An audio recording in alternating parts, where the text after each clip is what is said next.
Little Caliph.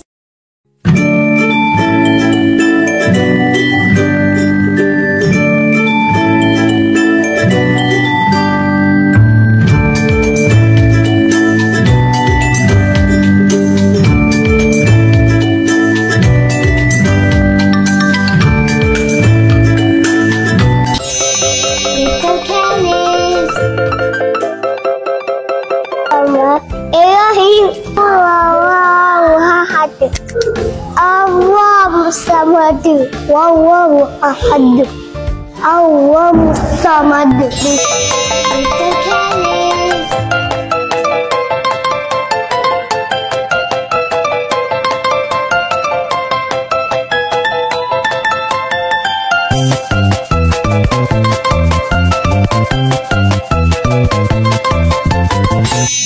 Little Caliph.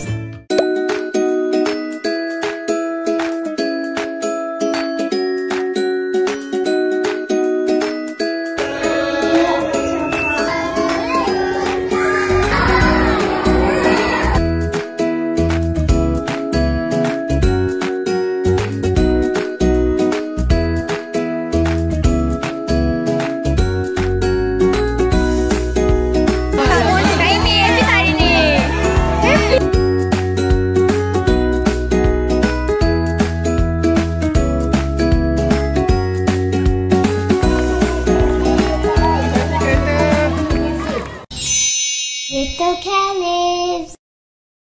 Saya pilih Little Caliph sebab nampak banyak feedback yang Little Caliph ni memang bagus.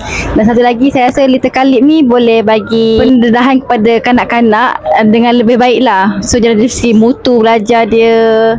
Anak saya Muhammad Luqman. Saya hantar ke Little Caliph Taman Bentara. So lepas dia masuk ke Little Caliph ni, saya nampak banyak improvement dia lah. Dari segi dia punya pembelajaran, dari segi akademik, dari segi Islamik pun dia banyak. So sekarang dia pun dah banyak belajar sirah-sirah Nabi, solat. Ibu kepada Mariah Alia daripada kelas Pratahfiz, daripada LC Jenjarum.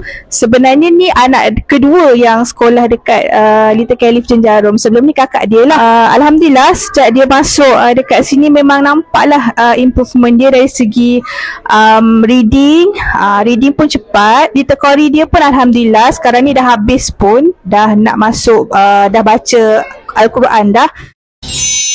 Little Caliph.